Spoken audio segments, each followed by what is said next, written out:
so many people commented and wrote me overnight. Damn, right? I mean, this is pretty tough stuff that you're talking about on the channel, but it's not things. There's things that people haven't heard about that are coming down the pike. There are things that absolutely, positively have to be dealt with here. There's no avoiding it. When you get painted in the corner, you have no choice but to walk across the wet painted floor. There are no other options. And that startles and it concerns a lot of people. But as I said before, forewarned is forearmed. And it's important that people realize what's coming. It's also important to realize the huge error that was made that kicked off all of this. It has to do with two things. It has to do with the form of government we have, and it has to do with the expectations of people. We're going to get into that today as we continue forward with our podcast series. And a very good morning to you. If you're not subscribed, subscribe and hit the bell for all notifications. So I talked about in the last episode, one of the really glaring deficiencies in populist democracy is that everybody has a vote. And of course, everybody is going to vote with some tinge, some shading of their own self-interest. It's very hard, given our human nature, to, put ourselves in a position where we care a little more about other people than ourselves. What's the mantra? Look out for number one, right? That's the thing. It's just human nature. We're more apt to be concerned about what's in it for us than what's in it for the next guy, right?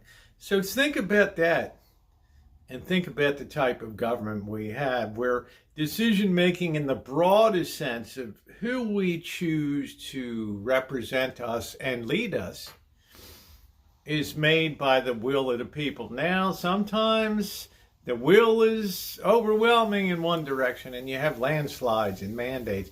Other times it's tight, really tight, right? And you can continuously count on the fact in these tight ones that half the people are going to dislike you and half the people are going to love you until you reach a point where the half that loved you maybe don't love you as much anymore because, the stuff is hitting the fan, right? And all of a sudden we get movements the other way. This is similar to what happened in 1928.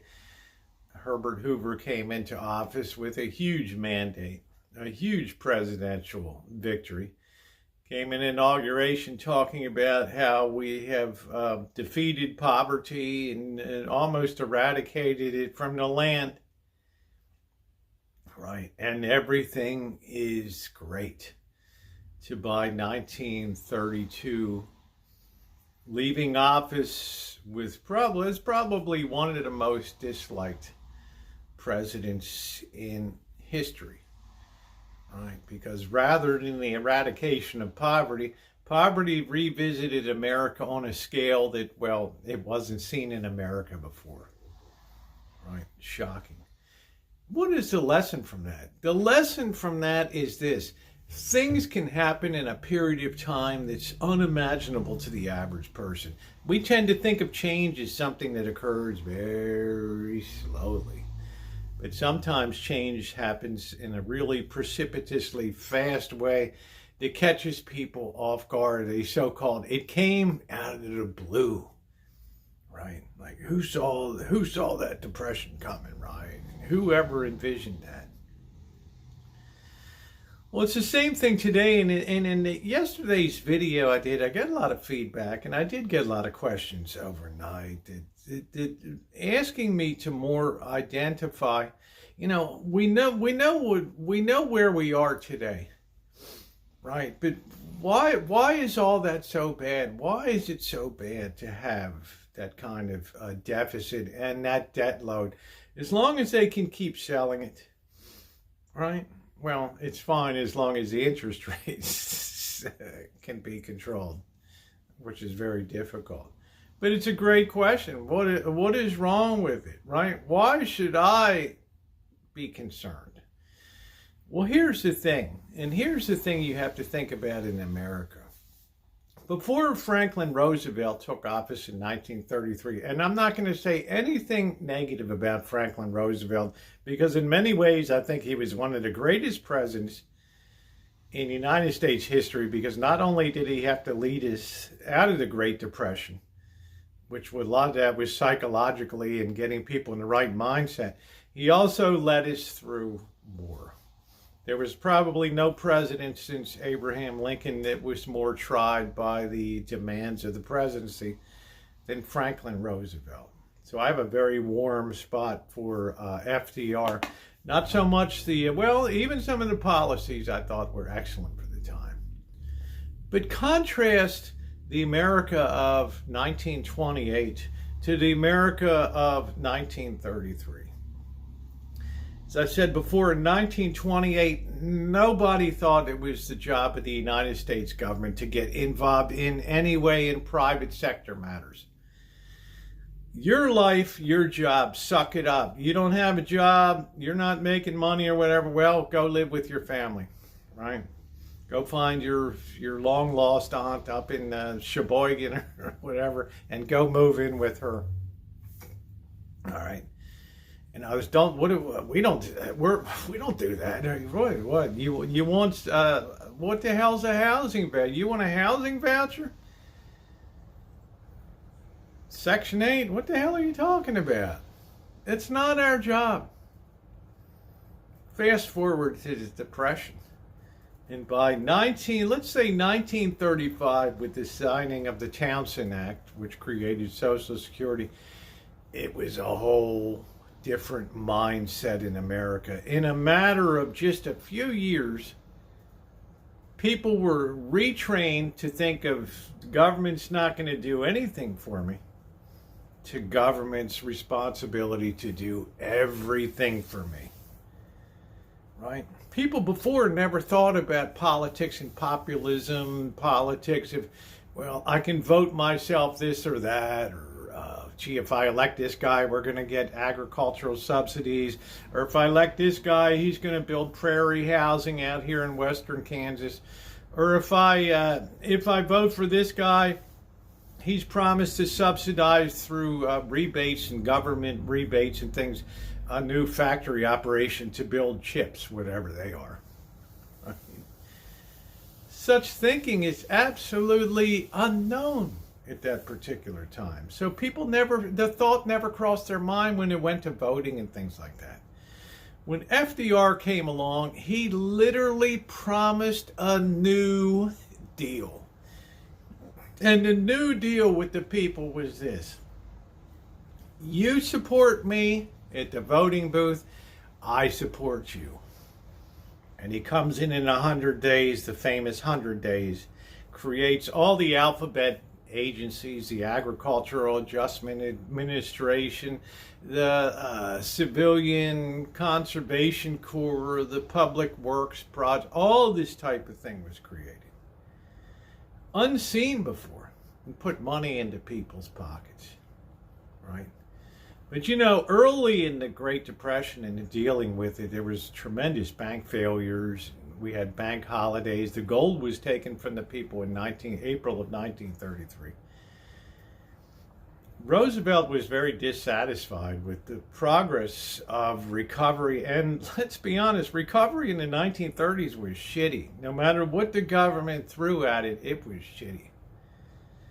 But people were eating, and for the most part, they were pretty much supported through government jobs and individual efforts.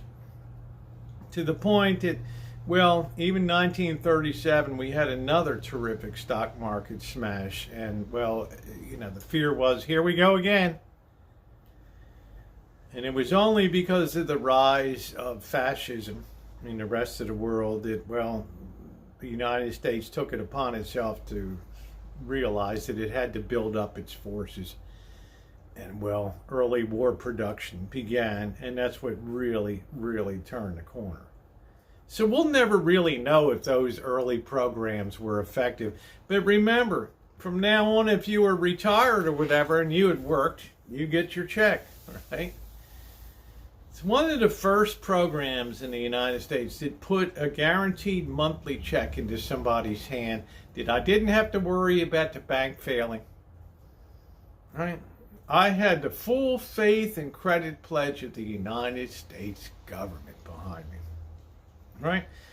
No fear. Right? So what is the message that comes down? Now, America, you need not worry so much. Right?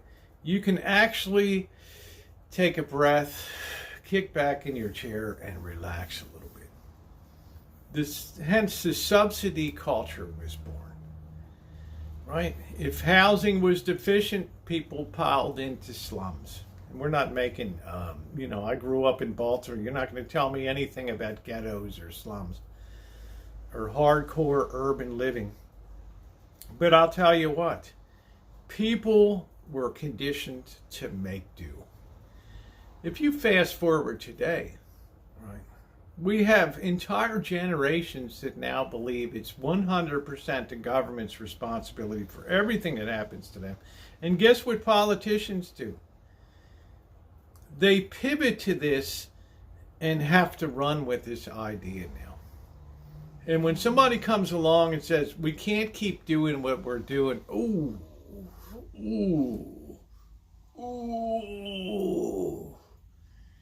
hold on a minute. Say that again. We can't keep doing what we're doing. You gotta be kidding me, right? What am I supposed to do now? You come to the other bookend here. Right? You've traversed from 1933 to 2025. You've gone from one end of the bookend, one bookend at this end, which says government does nothing, to this end where government does everything. I needn't tick down the list. I did that yesterday. But let's take a prime example of housing. Since so many people are like, why is the price of housing so right? Why should I pay so much for an apartment? And we talked about that before. At this end of the book, at this bookend, at this end, there was nothing going towards housing from the federal government. So housing grew to accommodate a population until such time as some thinker says this isn't right. Right. And we need to get the government involved into housing. We need the government to subsidize and create more housing. Right. Well, we're not in, right? We don't have a Department of Construction here that we go out and build houses, right? We don't have that expertise. But we do have the Smith & Watson Construction Company, and we have all these contractors across the United States. These guys can do this. They do this every day. Right? We're gonna write checks. We'll have a bidding process. We're gonna write checks and let these birds build all this housing and stuff. Right? Right. So now more housing is being created at the behest of the government. Now these aren't good houses. These are projects, right? This stuff comes in like the Perkins homes in Baltimore City. They're really hair-raising projects. Right? Terrible. I don't even want to go into it. Okay? Then the idea comes, well, we'll just subsidize people and let them go out and get their own place to stay. Regardless of family situation, regardless of family structure, we will house you. Now think of the pressure that put on the housing market. When you have people through their own efforts that did not earn, and a lot of them are working jobs, but not earn enough or earn nothing towards their own housing. Maybe it's a single mom with a few kids or whatever, and right, can't afford daycare and this and that and the other, and well, she's got to be housed somewhere. Now think of the person that's working their hiney off at an average job and then goes out and tries to buy housing. That person is competing with this woman. But this woman has a big advantage in her back pocket of Section 8 voucher of guaranteed rental payment to the landlord, right? So all of a sudden we have this drive of more and more people into what before was the private housing sector, right? And you want to know why your housing went up? It was precisely because of this reason. Now, there might have been a limit to that if budgets had been balanced, right? But as I said, the Keynesian economics of spend when times get bad and raise taxes when times are fat and prosperous. Like I said, only half of that we've done. We were great at spending, but never did anything to really raise taxes in an attempt to balance the budget. So over time, right, the budget gaps just get wider and wider and wider. And there's nothing slowing down the spending side. So whereas the natural economy and the output of the economy would have limited what could go to housing, now it's virtually unlimited, right? As long as people buy our debt in the free market here and out in the rest of the world, build, baby, build. Subsidize, send those vouchers out, right? Same thing with food. We're not going to get into food again. Same thing with food. But you know why your food is so expensive? Because you're competing with people that have not fully earned or not earned that right to eat under the purest, harsh economic terms. Now, I believe everybody should be fed and taken care of in a nation, but up to a limit. Because what it actually does is disincentivize a nation, lead to a dramatic collapse in creativity and innovation. Right? And you say, well, how in the hell can that be? Right? Because you got to think your way out of your own situation. Right? You have to be the architect of your own rescue. And you start to think and you start to tap your human. Well, what if I did this? You know, what if I started taking laundry in? Or what if I started being a cleaning woman? Or what if I went out there and just started, you know, being a janitor? You know how people's minds went because there was no other alternative, right? They literally had to pull themselves up, and God knows how many businesses, God knows how many millions of businesses were built with exactly that, and many of them went on to greatness. But if you subsidize the daily bread, that incentivization, that creativity, there's no need, there's no wolf at the door, right? It's the government's responsibility. So we're at the other end of the books now, the other bookend, that the government does everything now. And it would argue under economics that the adjustment has to be as harsh on this end as it was from 1929 to 1933. It has to be a rapid and sharp adjustment, and there's no alternative for that. So now the government is suddenly set on a course that says, you know what, you're going to start doing for yourself. And what they're going to find is that people aren't able to because they don't have the mindset, the creativity, the education. Remember, people grabbed education before. Oh, man, you get to go to school. That's fantastic. But if you're being provided and you're being subsidized by the government,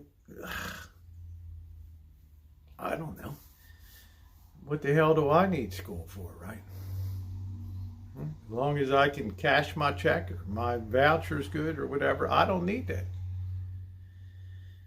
That's the real moral harm that was done to this nation, right? This insidious enabling culture that now is going to find itself unable, and other people are thrust into, right? Productive parts of the federal government things now everything has to be wholesale smashed in some kind of effort to rebuild it all. Now, as I close this podcast today, and people said, basically, you're doing a podcast. I hope you enjoy it. But a lot of people have said, you know, Rosie, I sense you're a little bit cagey about the future.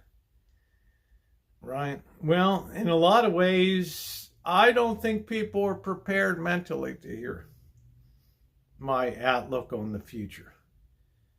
But, you know, who knows? You know, you can let me know in the comment section down below. I make no promises at all because I'm basically an upbeat and happy person. But I can tell you what, I don't like what I see ahead. I see the early roots of real drama coming up here. Okay? Your life will change radically, right?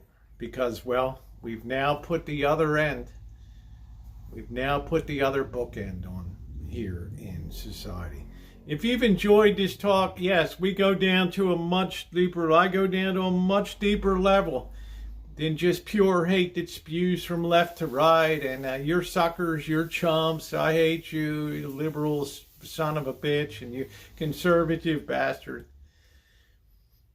These problems so far transcend that pettiness, and the roots go so deep that only the people that put their minds above this rabble are really going to be clear-headed enough to prepare themselves for the future. So I'm going to close it out again. Once again, if you're not subscribed, subscribe and hit that bell for all notifications. Let me know your comments down in the comments section down below.